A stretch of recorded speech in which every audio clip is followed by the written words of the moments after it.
Hey there guys, it's Tim, and coming at you with another motivational message today on a Friday this time. Usually it's on a Monday. This time I wanted to do it at the end of the week. Hope you have some great stuff planned for your weekends, but let's get right to it. So my message for you today is don't be in a rush to get to your destination. You've probably heard this saying a lot of times before. It's all about the journey, not the destination, and a lot of us are like, we can understand and feel that. It's like, yeah, you gotta appreciate the whole thing along the way, but a lot of us, I'd say most of us, still want to get to that destination. We still, we wouldn't be making the journey without the destination in mind in the first place, right? And so when it comes to your destination, you've got to have a destination as your goal. I've talked about this in my why video before. It's like that lighthouse that you're looking at from out at sea. It's like that's your focal point of where you're going to get to. But of course, you've got to make the journey to get there. And if we're in a rush to get to that destination, a lot of times we wind up actually slowing ourselves down, first and foremost. And then on top of that, we wind up becoming frustrated with the process. We wind up not even enjoying what we're doing and forgetting why we even started this journey in the first place. And for this, I'll give you another analogy. So say, for instance, you want to go on a road trip. Say you live in Los Angeles and you want to drive and you want to go see Mount Rushmore. You've never been to Mount Rushmore, so you're going to drive out there, which is out South Dakota. So that's a couple days worth of driving. Now you can map out your trip, and it's, the destination itself is a specific number of miles, okay? So, you can't teleport there. I suppose you could take a helicopter or plane and get there a little bit faster, but you've decided you're going to do a road trip. So in your car, there's only so many different shortcuts you can make, but one way or the other, it's a certain set number of miles that's going to take you to your destination. Now, there's a few ways that you could try to get there faster. You could drive longer days, instead of driving for 6 or 8 hours and then taking a stop, rest overnight, travel again the next day. You could travel for 10 to 12 hours, maybe even longer than that. See how far you can get before you need to take a break. You could drive faster. I don't condone speeding, but, we've all driven over the speed limit from time to time. But you of course, could try to drive faster so you could cover more ground in the same amount of time. So you could drive long days, drive really fast, and maybe you'd get out there in one day, Maybe you'd get to enjoy an extra day of Mount Rushmore. Well, but then we come down to all of the potential consequences here. And we'll start first with, of course, driving really long days. First, especially if you're driving by yourself, you're going to make yourself tired over time. It's going to take you a long, you're going to have these long days where you're starting to nod off the wheel. You're putting yourself in a dangerous situation, possibly getting into an accident.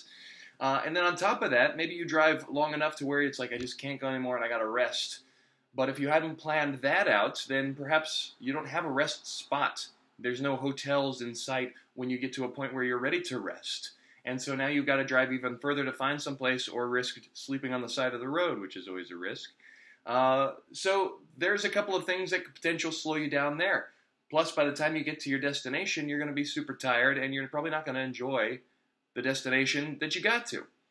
Then on top of that, if you start to speed, you're out there trying to go 100 miles an hour the whole time, you could get a ticket, you could get pulled over, which is of course going to take away all of the time gains that you just got from having to stop and wait to get a ticket written out. Then you're going to be in a bad mood when you get to where you're going. You're not going to have as much money to go out to eat and enjoy yourself once you get to Mount Rushmore.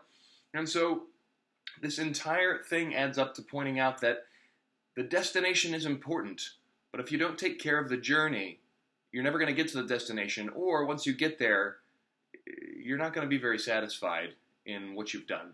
You're not going to have internalized the results, okay? And when we parlay this into your health and fitness journey, you may have a specific weight that you're trying to get to, or a specific body type that you're trying to emulate that you want your after pictures to look like.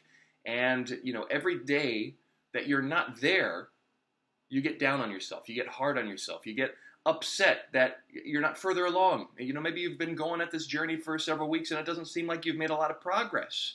It's kind of hard to gauge what you're doing and you're not paying attention to the little nuances of things that are getting better, like your energy levels. You're not seeing that you've lost some inches or that your clothes are fitting a little looser or that you have more energy coming up the stairs every day.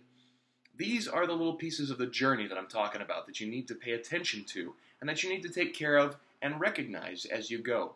Because if you don't take care of the journey and you don't appreciate the journey as you go to the destination, then, as I said before, by the time you get to the destination, it's going to feel very lackluster if you get there at all. So take care of the journey. Don't be in a rush to get to the destination. Understand that all of this process takes time, and there's no way to rush through it, and there are no shortcuts through it. There are ways you can be more effective, of course, but aside from that, there's no way to just teleport your way through, rip the space-time continuum, and wind up where you want to be like that. Okay? It's a process, and the more you honor that process, even in the downtimes, even in the struggles and the perceived failures, the more you honor that, the quicker you'll actually get to the successes and the destination that you're looking for. So that's my message for you guys today. I hope that resonated with you. If you have any questions, comments, please post them up below. And I've said this in a few of my videos, but we have an online accountability group on Facebook. It's called Beachbody Warriors. It's a free group to anybody out there doing a Beachbody workout program. I'm a Beachbody coach, and so I coach people along with an entire community of other folks who are doing Beachbody workout programs and working on their journey day after day and sharing their journey and supporting each other. So if this is something you'd like to be a part of, go ahead and request access to us at the link that you're going to see down in the description box below. For Beachbody Warriors, you can send me a request to the group. I will reach out to you just to get a little bit of background information from you if you're doing a Beachbody workout program, as well as why it's important for you to be part of the group, because I want people who are ready to contribute in there. But again, this is something I want to put out to all of you, because sometimes getting started on the journey is just having somebody to travel the journey with. So I hope you reach out to us and request access to that group. In the meantime, have a great day, have a great weekend, and I look forward to talking to you guys next time. Take care.